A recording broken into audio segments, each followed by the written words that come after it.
పిల్లలారా, దేవుని జ్ఞాపకాలలో నీవు ఉన్నావా? ఈరోజు దేవునికి ఒక జ్ఞాపకం ఉంది. మనకు కూడా కొన్ని జ్ఞాపకాలు ఉంటాయి, తీపి జ్ఞాపకాలు అంటారు. అంటే ఒక భర్త ఒక భార్య ఎడల ఒక మంచి కార్యం చేసినట్లయితే జ్ఞాపకం ఉండిపోద్ది. అలాగే భర్త భార్య ఎడల ఒక మంచి కార్యం చేసినట్లయితే ఆ పని జ్ఞాపకం ఉండిపోద్ది. ఏమండి, ఒక గిఫ్ట్, ఒక బహుమానం ఒకరిచ్చేటప్పుడు అది జ్ఞాపకం ఉండిపోద్ది. ఆ అభిమానము, ఆ ప్రేమ. అలాగనే ఈరోజు మనకంటూ జ్ఞాపకాల గురించి ఎవరి జ్ఞాపకాల్లోనైనా ఉండాలనుకుంటే ఈ భూమి మీద మనము వారి ఎడల నమ్మకంగా ఉండాలి. వారు మనల్ని గుర్తించాలి. అలాగే వారికి ఇష్టమైన కార్యాన్ని మనము చేయాలి. అప్పుడు వారు మనల్ని జ్ఞాపకం ఉంచుకుంటారు ఈ భూమి మీద. ఏమండి, పిల్లల్ని నాన్న ఇష్టమా అమ్మ ఇష్టం అంటే ఎవరైతే బాగా చూసుకుంటారో అప్పుడు వారు ఏం చెప్తారంటే మా అమ్మాయి నాకు ఇష్టం అంటారు. లేదా నాన్న బాగా చూసుకుంటే నాన్నే నాకు ఇష్టం అంటారు. అలాగనే ఇక్కడ బైబిల్ గ్రంథంలో యేసు ప్రభువారు 2000 సంవత్సరాల క్రితము ఆయన భూమి మీదకి వచ్చిన తర్వాత ఆయన యెరూషలేములోకి ప్రవేశించి ఆయన బేతనియా అనేటువంటి ప్రాంతానికి వచ్చినప్పుడు ఆ బేతనియా అటువంటి ఆ ప్రాంతంలో ఆయన ఒక గృహాన్ని దర్శించేటప్పుడు మరి ఇక్కడ రాయబడిన రీతిగా మార్కు సువార్త 14వ అధ్యాయము 3వ వచనం చదువుదాం. ఆయన బేతనీలో కుష్టి రోగి అయిన సీమోని అంట భోజనానికి కూర్చుండి ఉన్నప్పుడు ఒక స్త్రీ మిక్కిలి విలువగల అచ్చ జటమాంసి అత్తర బుడ్డిని తీసుకుని వచ్చి ఆ అత్తర బుడ్డి పగలగొట్టి ఆ అత్తరు ఆయన తల మీద పోసింది. ఇక్కడ ఏం జరుగుతుందంటే బేతనియాలో ఆ బేతనియా ప్రాంతంలో కుష్టి రోగి అయినటువంటి సీమోను కనబడుతున్నాడు.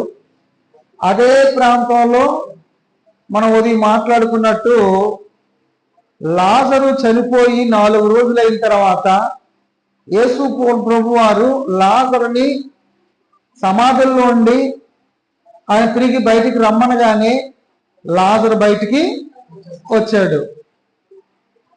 అటువంటి ఆ లాజరును చూడడానికి, అలాగే యేసుక్రీస్తు యెరూషలేముకు వస్తున్నాడని యేసుక్రీస్తును చూడడానికి ఆ పండగ ముందు ఆయన 2 రోజుల ముందే ఆయన ఆ స్థలానికి వచ్చాడని ఇక్కడ రాయబడ్డది. అలాగనే ఆ సందర్భాన్ని బట్టి, ఆ పరిస్థితులను బట్టి ప్రజలందరూ కూడా యేసుక్రీస్తుని నమ్ముతున్నారు. ప్రజలందరూ కూడా యేసుక్రీస్తుని విశ్వాసం ఇస్తున్నారు. మరి పెద్దలందరూ కూడా ప్రధాన యాజకులు, శాస్త్రులు, పరిసయ్యులు వీళ్ళందరూ కూడా లాజరును చంపాలని ప్రయత్నం చేస్తున్నారు. అలాగనే యేసుక్రీస్తును కూడా చంపాలని ఎన్నో మాయోపాయముల చేత ఆయన పట్టుకోవాలని ప్రయత్నం చేస్తున్నారు. కానీ ఈ పండగ దినాల్లో ఆయన పట్టుకుంటే ప్రజలందరూ తిరగబడతారేమో అని వారు భయపడుతున్నారు, సమయం కోసం ఎదురు చూస్తున్నారు. ఈ సందర్భంలో బేతనియా ప్రాంతంలో ఒక కుష్టు రోగి అయిన సీమోను ఆయన్ను భోజనానికి ఆహ్వానించాడు. అలా భోజనానికి ఆహ్వానిస్తే అదే ప్రాంతానికి చెందినటువంటి మార్తా, మరియా, అలాగనే లాజరు మళ్ళా ఆ ఇంటికి వచ్చారు. ఎక్కడైతే మనకు విషయం రాయబడలేదు, కానీ ఈ విషయము మనకు యోహాను సువార్తలో అక్కడ యేసు ప్రభు వారితో కూడా లాజరు భోజనం చేయడానికి వచ్చారు. అలాగే మార్త అక్కడ ఉపచారం చేస్తుంది. అలాగే ఆ కుష్టు రోగైన సీమోని ఇంటికి ఈ మరియా, ఎవరు మరియా? మార్త సహోదరి అయినటువంటి మరియా. ఆమె ఏం చేస్తుంది? విలువైనటువంటి అత్తరును, జటమాంసైనటువంటి అత్తరు బుడ్డిని తీసుకుని వచ్చి ఆయన తల మీద పగులు కొట్టినట్టు మనం ఇక్కడ చూడగలుగుతున్నాం. అయితే అక్కడ చాలా మంది కోపపడుతున్నారు. ఎంత విలువైనటువంటి అత్తరు, ఎంత విలువైన అత్తరు, నువ్వెందుకు వ్యర్థముగా నష్టపరిచావు అని వారు కోపపడుతున్నారు. అలాగే యోధా కోపపడుతున్నాడు. యోధా తన దగ్గర డబ్బు సంచి ఉండడం ద్వారా మరి ఆ డబ్బును ఎందుకు వ్యర్థం చేస్తున్నారు? అదేదో ఆ డబ్బు ఖర్చు పెట్టేసి బేదలకు ఇస్తే, ధర్మం చేస్తే అది మంచిది కదా అన్నట్టు అక్కడ ఉన్న వారందరూ మాట్లాడుతున్నట్టు మనకి మార్క్స్ వార్తలోను, అలాగే మత్తయి వార్తలోను, అలాగే యోహాను సువార్తలోను ఈ సందర్భం మనకు కనబడుతుంది. మనకి కనబడుతుంది. అంటే ఇక్కడ ఈమె అది ఇంచుమించు ఎంత అంటే 300 దేనారములు, అంటే 300 దేనారముల కంటే ఇక్కడ ఎక్కువ అని ఇక్కడ రాయబడ్డది. యోహాను సువార్తలో 300 దేనారములు. 300 దేనారం అంటే దేనారం అనగానే ఒక ₹1 విలువ, విలువ అంటే 150 రూపాయల కంటే ఎక్కువ విలువైనటువంటి అత్తరు బుడ్డిని పగలగొట్టింది. యేసు ప్రభువారి మీద ఆమె పగలగొట్టి ఆయన తల మీద భూస్థాపన చేసినట్టు మనం చూడగలము. ఆమె ఒక మంచి కార్యం చేసినట్టు మనం చూడగలము. అది చాలా విలువైనది అత్తరు. ఇక్కడ మరియా ఆ విలువైన అత్తరును యేసు ప్రభు వారిని గమనించి ఆయన మరణిస్తాడు, ఆయన చనిపోతాడు ఆమె విషయాన్ని గ్రహించి చనిపోక ముందే ఆమె ఒక మంచి కార్యాన్ని చేయగలుగుతుంది. చనిపోయినప్పుడు ఏం చేస్తారు? చనిపోయిన సమాధి చేసేటప్పుడు శవానికి సుగంధ ద్రవ్యాలు, పువ్వులు, అలాగనే విలువైనటువంటి సెంటులు, అత్తర్లు పోస్తారు. అలాగే యేసు ప్రభు వారు చనిపోయిన తర్వాత ఆయన్ని శుక్రవారం దినాన్న 3 గంటల తర్వాత ఆయన్ని సమాధిలో పెట్టినప్పుడు విశ్రాంతి దినం ఆరంభమైపోతుంది కనుక పూర్తిగా ఆయన సమాధి చేయలేదు, ఒక సమాధిలో పెట్టారు. మరలా విశ్రాంతి దినం అయిపోయిన తర్వాత మరలా ఆయన్ని సమాధి చేస్తాము అనుకోని అందరూ కూడా తీరిగ్గా ఇంటి దగ్గర ఉండి, అప్పుడు వారు ఏం చేస్తున్నారు? ఆదివారం పెందల కడనే లేచి, అంటే విశ్రాంతి దినం గడిచిపోగానే ఆదివారమున పెందల కడన లేచి ఆయన దేహానికి సుగంధ ద్రవ్యాలు, అత్తరు, సెంట్లు, పువ్వులు పుయ్యాలని వారు సమాధి దగ్గరికి వెళ్ళినట్టు మనకు కనబడుతుంది. అంటే సమాధి మరలా చేయడానికి వారు ప్రయత్నం చేస్తున్నట్టు మనకు కనబడుతుంది. అక్కడ సమాధిలో దాచిపెట్టారని మనకు కనబడుతుంది. కానీ యేసు ప్రభు వారు ఆ సమాధిలో లేరు. కారణం ఏంటంటే ఆయన బ్రతుకున్నప్పుడే నేను చనిపోయి మరలా 3వ దినం తిరిగి లేస్తానని చెప్పిన మాట వారెవరు గ్రహించలేకపోయారు. వారే గ్రహిస్తే మరలా ఈ పువ్వులు, ఈ అత్తరు, లేకపోతే ఈ సుగంధ ద్రవ్యాలు పట్టుకొని వెళ్ళరు కదా. ఆయన వెంబడి వెళుతున్న వారే అక్కడికి వెళ్ళారు పట్టుకొని. ఆ స్త్రీలందరూ కూడా ఆ యెరూషలేము వీధుల్లో యేసు ప్రభు వారు ఆ సిలువ మోస్తూ ఆ రక్తం కారుస్తూ ముందుకెళ్ళినప్పుడు స్త్రీలే కదా ఉన్నారు. ఆయనతో తిరిగిన వారు, ఆయనతో సహవాసం చేసిన వారు ఆ స్త్రీలే కదా. ఆదివారం పెందలకాడనే లేచి ఎవరిని తీసుకుని వెళ్తున్నారు అంటే సమాధి దగ్గరికి ఎందుకు వెళ్తున్నారు? వాళ్ళు యేసు ప్రభు వారిని సమాధి చేయడానికి వెళ్తున్నారు. మనం ఎందుకు వెళ్తున్నాం? మనకే తెలియదు. కనుక దేవుని పిల్లలారా, ఎక్కడ చూడగలిగినట్లయితే ఇక్కడ ఆలోచించగలిగినట్లయితే అప్పటికి 150 రూపాయలంటే చాలా విలువండి. తన కష్టమంతా, తన సంపాదించిన సంపాదన అంతా ఏం చేస్తుంది? యేసు ప్రభు వారు భూస్థాపిత నిమిత్తం ఆమె అక్కడ ఆయన తల మీద పగులు కొట్టి ఏం చేస్తుంది ఒకసారి చూద్దాం. ఒకసారి యోహాను సువార్త 12వ అధ్యాయము అక్కడేం రాయబడ్డదంటే 1 నుంచి చదువుదాం. కాబట్టి యేసు తాను మృతుల్లో నుండి లేపిన లాజరు ఉన్న బేతనియకు పస్కా పండుగకు 6 దినాలకు ముందే వచ్చాడు యెరూషలేముకి. ఆయన పస్కా పండుగ ముందు 6 దినాలే బేతనియకు వచ్చాడు. ఆయన అక్కడ వారు ఆయనకు విందు చేశారు. ఇక్కడ ఆయన పేరు రాయలేదు కానీ అక్కడ ఆయనకు వారు విందు చేశారు. ఎవరు? ఈ సీమోను. ఎవరండి? కుష్టు రోగి అయినటువంటి సీమోను విందు చేశాడు. మార్త ఉపచారం సేవ చేస్తుంది. విందు చేసేటప్పుడు మరి మంచి మంచి వంటలు, అక్కడ అన్ని కార్యక్రమాలు చేయడం. మార్త ఎప్పుడు కూడా ఇలాంటి కార్యక్రమాల్లోనే ముందుకెళ్తుంది. మార్త ఏమంటే చాలా సందర్భాల్లో యేసు ప్రభువారు బేతనీ వచ్చినప్పుడు, ఆ లాజరు ఇంటికి వెళ్ళినప్పుడు మరియా యేసు ప్రభువారు చెప్పిన బోధ వినడానికి ఆయన పాదాల చెంత కూర్చొని ఆయన మాటలు వింటుంది. మార్త మాత్రం ఉపచారం చేస్తుంది, తొందరగా పనులు చేస్తుంది, ఆహారం సిద్ధపరుస్తుంది, మంచి పనులు చేస్తుంది. కానీ ఏది గొప్ప అంటే దేవుని వాక్యం వినడము గొప్ప. ఈరోజు చాలా మంది అంతే, కొంత సందర్భాలు ప్రార్థనలు పెడుతుంటారు, లేకపోతే దేవుని వాక్యాన్ని విలువరు, వారి పనులను వారే నిమగ్నం అయిపోతారు. అది ప్రాముఖ్యమైనది కాదు. ఇక్కడ కూడా అదే మాట. ఏమంటే యేసు ప్రభువు చెప్తున్న మాట ఏంటంటే, మీరెందుకు ఆమెను తొందర పెడుతున్నారు? మీరెందుకు ఆమెను తొందర పెడుతున్నారు?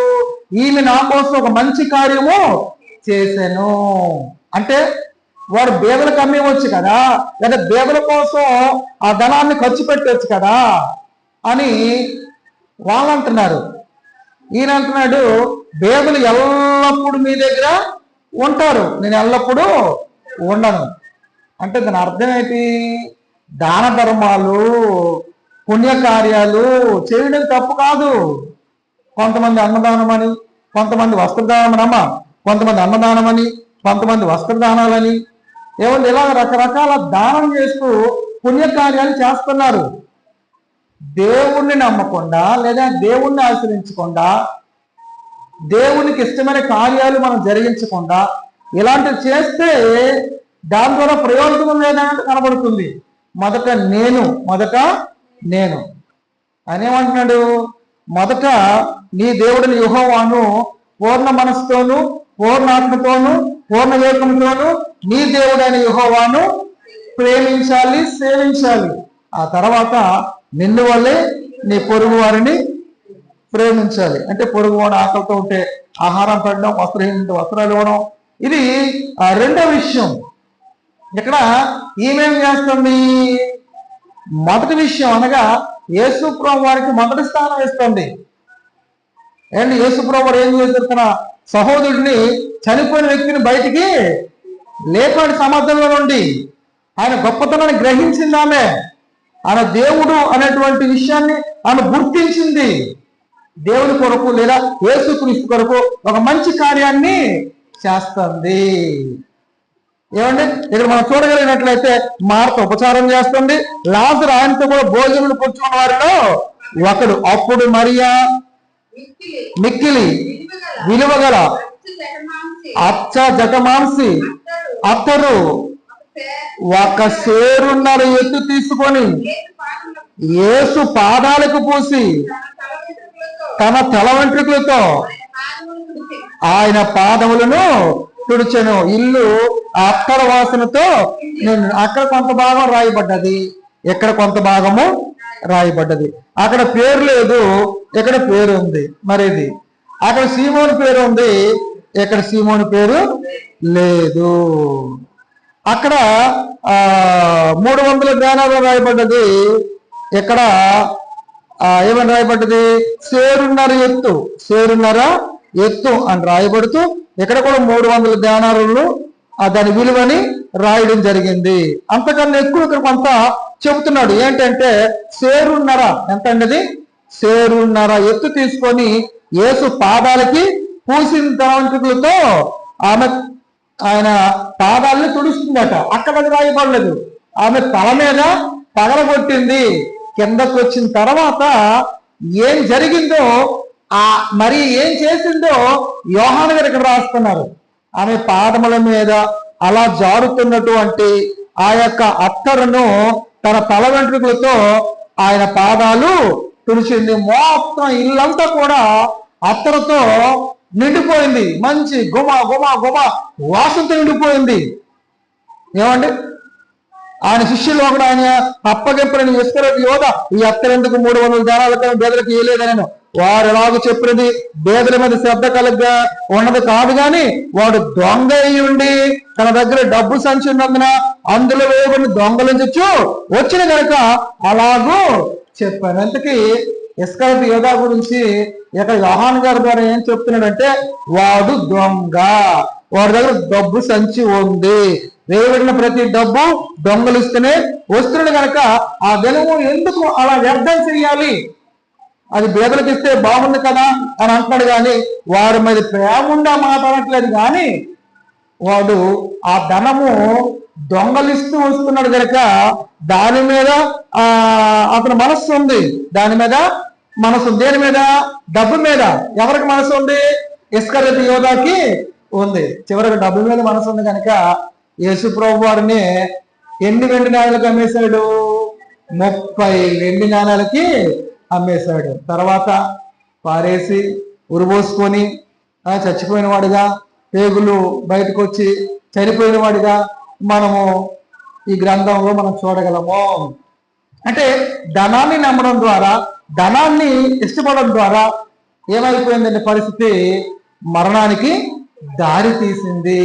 అందుకే బైబిల్లో ధనాపేక్ష కలిగిన వారు అనేక శోధనల్లోనూ ఒరుల్లోనూ ఏమండి పడిపోతారని తిమోతికి రాసిన పత్రికలో వ్రాయబడ్డది. కనుక ఈమె చేసిన కార్యం మంచి కార్యం. యేసు ప్రభువు అంటున్నారు, ఈమె చేసిన మంచి కార్యము. ఈమె తన శక్తి కొలది నా భూస్థాపన నిమిత్తము నా శరీరం ముందుగా అభిషేకించింది. ఈ కార్యం ఎప్పుడు జరుగుతుంది? చనిపోయిన తర్వాత శవానికి చేస్తారమ్మా. చనిపోయిన తర్వాత శవానికి చేస్తారు, ఆలోచించడమ్మా. కానీ చనిపోక ముందే ఈమె మంచి కార్యాన్ని చేస్తుంది. అయితే సర్వలోకములో ఎక్కడ ఈ సువార్త ప్రకటింపబడుతుందో, సర్వలోకములో ఎక్కడ ఈ సువార్త ప్రకటింపబడుతుందో అక్కడ ఈమె చేసినది జ్ఞాపకార్థముగా ప్రశంసింపబడిన నిత్యముగా చెప్పుచున్నాను. జ్ఞాపకార్థముగా అంటే ఈమె చేసిన పని దేవుడి జ్ఞాపకం ఉంచుకుంటున్నాడా? దేవుడి జ్ఞాపకం ఉంచుకుంటున్నాడు. ఏమంటే ముల్లోక యోధుడైనటువంటి దేవుడు మళ్ళీ జ్ఞాపకం చేసుకోవాలంటే మన శక్తి కొలది ఒక మంచి కార్యాన్ని దేవుని కొరకే మనం చెయ్యాల. వ్యర్థమైన కార్యక్రమాలు చాలా మంది చేస్తున్నారు. చాలా మంది వ్యర్థంగా వారి ధనాన్ని ఖర్చు పెడుతున్నారు, దానివల్ల ప్రయోజనం లేదు. అది దేవునికే పెడతాం అనుకోని మోసపోతున్నారు, అది దైవ కార్యమే అనుకోని మోసపోతున్నారు. కానీ దేవుని కొరకు ఒక మంచి కార్యం ఈమె చేయగలుగుతుంది, చేసింది గనక ఆమె దేవుని జ్ఞాపకాల్లో ఉంది. గనక దేవుని జ్ఞాపకాల్లో ఉండేటట్టు మనం భక్తి చేయగలుగుతున్నామా? మన భక్తి అలాగుందా? మన కార్యాలు అలాగున్నాయా? మలాకి గ్రంథము 3వ అధ్యాయంలో 16వ వచనంలో చూడగలిగినట్లయితే, మలాకి గ్రంథము 3వ అధ్యాయము 16వ వచనం, అప్పుడు యెహోవా యందు భయభక్తులు గలవారు ఒకరితో ఒకరమా. అప్పుడు భయభక్తులు కలిగిన వారు అంటే ఈ భూమి మీద మనుషులు కొన్ని సందర్భాల్లో భయము భక్తి కలిగిన వారు దేని గురించి మాట్లాడతారు? దైవ కార్యాల గురించి మాట్లాడతారు. కొందరు జట్టయి ఏమండి, ఇదిగో ఈరోజు మనకి మీటింగ్ జరుగుతుంది, ప్రార్థన గుడికి వెళ్దామా, స్వార్థకు మనం సహాయం చేద్దామా అని భయభక్తులు కలిగిన వారు దేవుని గురించి మాట్లాడుకుంటారు, దైవ కార్యాల గురించి. అలాగే ఒకిద్దరు కూడినట్లయితే దేవుని యందు భయభక్తులు కలిగిన వారు ఒకరితో ఒకరు మాట్లాడుకుంటూ ఉండగా యెహోవా చెవియొగ్గి ఆలకించును. మరియు యెహోవా యందు భయభక్తులు కలిగి ఆయన నామాన్ని స్మరిస్తూ ఉండు వారికి జ్ఞాపకార్థముగా తన గ్రంథము ఆ గ్రంథం ఆయన సముఖమందు రాయబడతాడు. దేవుని దగ్గర గ్రంథం ఉంటుందట. దేవుని యందు భయభక్తులు కలిగిన వారు మాట్లాడుకుంటే ఆయన చెవియొగ్గి ఆలకిస్తాడట. మనం ఎక్కడున్నా దేవుడి గురించి మాట్లాడే మంచి బుద్ధి కలిగిన వారుగా, దేవుడి గురించి తర్కించుకునే వారిగా, దేవుని విషయాలు ప్రశ్నించుకునే వారిగా, సమాధానాలు తెలుసుకునే వారిగా, దైవ కార్యాల కొరకు ఆలోచించే వారిగా మనం ఉన్నట్లయితే దేవుడు ఆలకిస్తాడట. ఆయన చెవియొగ్గి మనం ఏం మాట్లాడుతున్నా ఆలకిస్తాడట. పనికి మళ్ళీ చెత్త మాటలు మనం మాట్లాడితే దేవుడు చెవియొగ్గి మనల్ని ఆలకించిన మన మాటలు పట్టించుకోడు. అయితే మన మాటలు పట్టించుకోవాలంటే, అలాగే ఆయన గ్రంథంలో మనం లిఖించబడాలంటే, ఆయన జ్ఞాపకాల్లో మనం ఉండాలంటే ఏం చేయాలండి? భయము భక్తి కలిగి దేవుడి గురించి మాట్లాడుకుంటూ ఆయన్ని గురించి స్మరించుకోవాలి. మనం ఇంటి దగ్గర ఉన్నా, ఎక్కడికి వెళ్ళినా, పని చేసినా, వ్యాపారం చేసినా, ఉద్యోగం చేసినా, చదువుకోవడానికి వెళ్ళినా, దేవుడి దగ్గరికి వెళ్ళినా ఆయన గురించి మనము స్మరించుకోవాలి. ఆయన నామాన్ని ప్రార్థనలు గడపాలి, సువార్త ప్రకటించాలి, దైవ కార్యాలు చేయడానికి మాట్లాడుకోవాలి. ఇలాంటి కార్యక్రమాలు చేస్తే ఆయన జ్ఞాపకాల్లో మనం ఉంటాం. ఆయన గ్రంథంలో మన పేరు రాసుకుంటాడు. కనుక దేవుని జ్ఞాపకాల్లో ఉండేటట్టు మంచి కార్యాలు చేయగలుగుతున్నామా? యేసుప్రభు వారికి వచ్చి ఆయన గ్రంథంలో వ్రాయబడినట్టు, దేవాని గ్రంథంలో వ్రాయబడినట్టు, దేవా తండ్రి నీ చిత్తము నెరవేర్చుటకు ఇదిగో నీ లోకానికి వచ్చి ఉన్నాను అంటే ఆయన చిత్తాన్ని నెరవేర్చిన వాడికి యేసుక్రీస్తు కనబడుతున్నాడు. ఒక యోబు కనబడుతున్నాడు, ఒక మోషే కనబడుతున్నాడు, ఒక పౌలు కనబడుతున్నాడు. వీళ్ళందరూ కూడా దేవుని చిత్తాన్ని నెరవేర్చే వారిలో, దేవుని జ్ఞాపకాల్లో ఉండే గొప్ప భక్తిని చేస్తూ ముందుకు వెళ్ళిన వారికి కనబడుతున్నారు. మరి నీ భక్తి ఎలా ఉంది? దేవుని బిడ్డ, సహోదరుడా, ఆయన జ్ఞాపకం ఉంచుకుంటాడా? ఆయనకి ఇష్టపడేదిగా మన భక్తి ఉందా? బైబిల్లో ఒక అన్యుడు కొర్నేలు గురించి మనం చూడగలిగినట్లయితే అపోస్తలుల కార్యం 10వ అధ్యాయంలో మనం ఒకసారి 1 నుంచి 4 వచనాలు చూద్దాం. అపోస్తలుల కార్యములు ఇటలీ పటాలమనబడిన పటాలములో శతాధిపతి అయిన కొర్నేలి అని భక్తిపరుడు ఒకడు కైసరులో ఉన్నాడు. అతడు తన ఇంటి వారందరితో కూడా దేవుని యందు భయభక్తులు గలవాడై ఉండి ప్రజలకు బహు ధర్మం చేయొచ్చు ఎల్లప్పుడూ దేవునికి ఏం చేస్తున్నాడు? ప్రార్థన చేస్తున్నాడు. ఇతడు ఇటలీ పట్టణమనబడినటువంటి పటాలములో కైసరిలో ఒక శతాధిపతి ఉన్నాడు. అంటే 100 మందికి అధిపతిగా ఉన్నాడు. ఇతను ఏమండి 100 మంది మీద ఒక నాయకుడిగా ఉన్నాడు. అటువంటి వ్యక్తి తన కుటుంబంతో కూడా దేవుని యందు భయము భక్తి కలిగిన వాడుగా, ప్రార్థన చేసేవాడుగా ఒకటి. రెండోది, ఎల్లప్పుడూ కూడా ధర్మకార్యాలు చేస్తున్నాడు. అంటే ఒకటి, దేవుడు ఎవరో తెలియకపోయినప్పటికీ, కొర్నేలి ఒక అన్యుడైనప్పటికీ మొదట దేవునికి స్థానం ఇస్తున్నాడు. తనకున్న అధికారులను బట్టి, తనకున్న ఘనతను బట్టి, తనకున్న పేరు ప్రఖ్యాతులను బట్టి, తనకున్న ఉద్యోగాన్ని బట్టి అతిశయించలేదు. నాకైతే ఉద్యోగం ఉంది కదా, నా కింద 100 మంది ఉన్నారు కదా అని అనలేదు. నాకెంత అధికారం ఇచ్చినా ఆ దేవుడు ఉన్నాడు. ఆ దేవుడు ఉంటేనే నేనుంటేనే నా భార్య ఉంటేనే పిల్లలు, మేమందరం కూడా ఆ దేవుని దైవాలనే ఈ భూమి మీద బ్రతుకుతున్నాం. గనక అందరం కలిసి దేవునికి ప్రార్థన చేద్దాం. అందరం కలిసి దేవుని యందు భయము భక్తి కలిగి ఉందాం అని కుటుంబంతో సహా ప్రతి దినము దేవునికి ప్రార్థన చేసేటువంటి మంచి భక్తి గల కుటుంబం ఎల్లప్పుడూ దేవునికి ప్రార్థన చేసేవాడు అవుతున్నాడు. భయభక్తులు కలిగిన వాడిగా ఉన్నాడు, ప్రార్థన చేసేవాడిగా ఉన్నాడు. అలాగే ప్రజలకు బహు ధర్మం చేస్తున్నాడట. అంటే ఆకలితో ఉన్న వారికి, ఏమీ లేని వారికి సహాయం చేయడం, బట్టలు లేని వారికి బట్టలు పంచిపెట్టడం, ఇలా చేస్తాడంటే 2 పనులు చేస్తున్నాడు. ఒకటి, దేవునికి సంబంధించిన పనులు చేస్తున్నాడు. 2, ప్రజలకు సంబంధించిన పనులు చేస్తున్నాడు. మరి అటువంటి మంచివాడు అని అంటే మంచివాడు కదండి.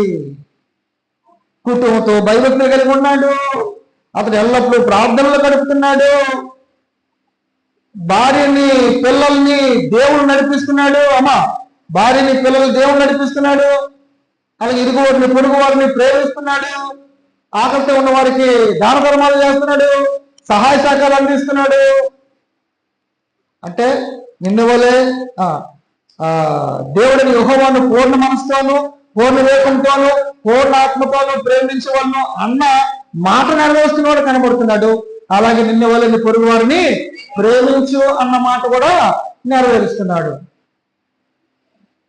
ఇక్కడ ఈ యొక్క స్త్రీ యేసుక్రీస్తుకు ప్రాధాన్యత ఇచ్చింది. ఆయన చనిపోకముందే ఆయన శరీరాన్ని భూస్థాపన చేసేటట్లు అత్తరుతో పగలగొట్టి విలువైన దాన్ని ఖర్చు పెట్టింది యేసుక్రీస్తుల వారికి.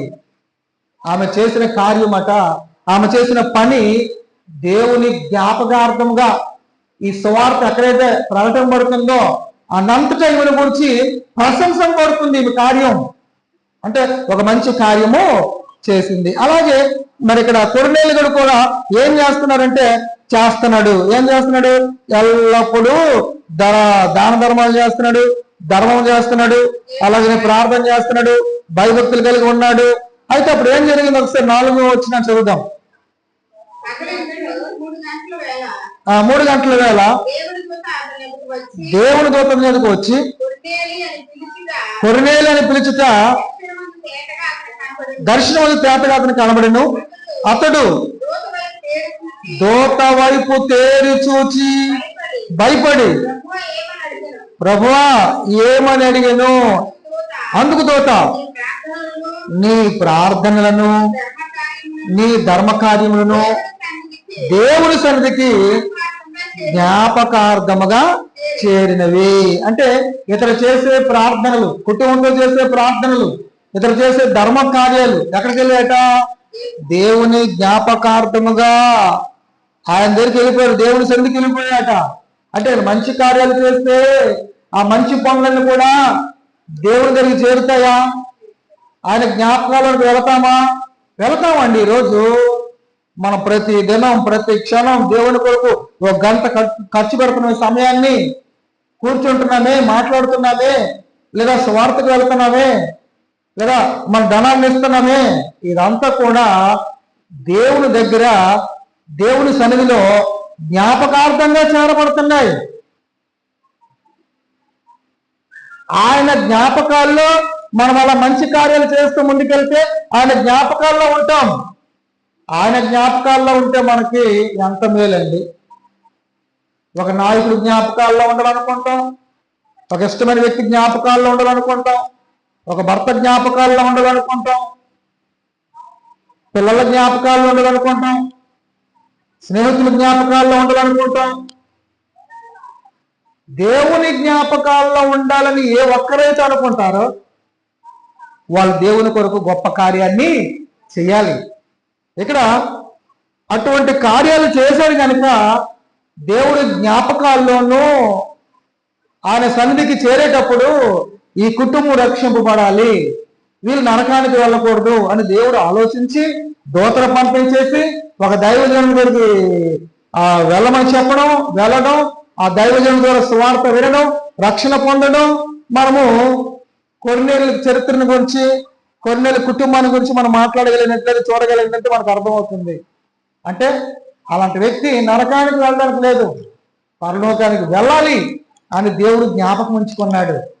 మనం కూడా దేవుని కొరకు మంచి కార్యాలు చేస్తూ ఉంటే, దేవుని కొరకు మనం సమయాన్ని వెచ్చిస్తూ ఉంటే, మనం తప్పిపోయినా దేవుడు మరలా సరిచేస్తూ దేవుని వద్దకు మనల్ని నడిపిస్తాడు. మనం తప్పుకోవడం ఆయనకి ఇష్టం ఉండదు. ఎందుకంటే ఆయన జ్ఞాపకాల్లో మనం ఉంటున్నాం కనుక, ఆయన జ్ఞాపకాల్లో మనం భక్తి చేస్తున్నాం కనుక, ఆయన జ్ఞాపకాల్లో మనం ప్రయాసపడుతున్నాం కనుక ఆయన మనల్ని విడిచిపెట్టడు. కొన్నేళ్ళు విడిచిపెట్టాడా? కొన్నేళ్ళు కుటుంబాన్ని విడిచిపెట్టాడా? లేదే. గనుక మరి ఆ మరియా ఎంత భారంతో, ఎంత బాధ్యత కలిగి తనకున్నదంతా, విలువైనదంతా ఖర్చు పెట్టిందే. దేవుడు జ్ఞాపకం చేసుకోలేదా? దేవుడి జ్ఞాపకాలు లేదా? ఉంది. మరి నీవు నేను మనము ఈ రాత్రికాల సమయంలో ఒక మాట, కీర్తన 112 కీర్తన 6వ వచనం, నీతిమంతులు నిత్యము కూడా ఆయన జ్ఞాపకాల్లో ఉందరు. నీతిమంతులు, దేవుని కొరకు బ్రతికిన వారు ఎప్పుడు కూడా నిత్యము కూడా ఆయన జ్ఞాపకాల్లో ఉంటారు. అంటే మనం పరిశుద్ధులుగా నీతిమంతులుగా మార్చబడడానికి ఎల్లప్పుడూ దేవునితో సహవాసం చేస్తూ మనం చేసిన ప్రతి అపరాధాన్ని ప్రతి పాపాన్ని కడుక్కుంటూ పరిపూర్ణంగా మార్చబడడానికి మనం నడుము కొడుతూ ముందుకు వెళ్ళినట్లయితే అప్పుడు మనము నిత్యము ఆయన జ్ఞాపకాల్లో ఉంటాము. నిత్యము ఆయన జ్ఞాపకాల్లో ఉంటాం. ఆయన జ్ఞాపకాల్లో ఉంటే అంత గొప్ప భాగ్యం అండి. దేవుడే మనం జ్ఞాపకం చేసుకుంటే అంతకన్నా సంతోషం, అంతకన్నా ఆనందం మనకి ఎక్కడ ఉందండి. దానికి రాత్రికాల సమయంలో ప్రియమైన సహోదరి సహోదరుడా, దేవుని జ్ఞాపకాల్లో ఉండేటట్టు మన భక్తి ఉండాలా. దేవుని జ్ఞాపకాల్లో ఉండేటట్టు మనం దేవుని కొరకు మాట్లాడాలి. దేవుని జ్ఞాపకాల్లో ఉండేటట్టు మనము మనకున్నదాన్ని దేవుని కొరకు ఖర్చు పెట్టాలి. దేవుని జ్ఞాపకాల్లో ఉండేటట్టు మనము దేవుడు ఆశ్చర్యపోయే కార్యాలని మనం చేసేవారిగా ఉండాలా. అప్పుడు మనము ఆయన జ్ఞాపకం ఉంటాము. అలాంటి క్రైస్తవులుగా మనందరం ఉండాలని మీకు అందరికీ తెలియజేస్తూ ఈయన మాటలు ముగిస్తున్నాను.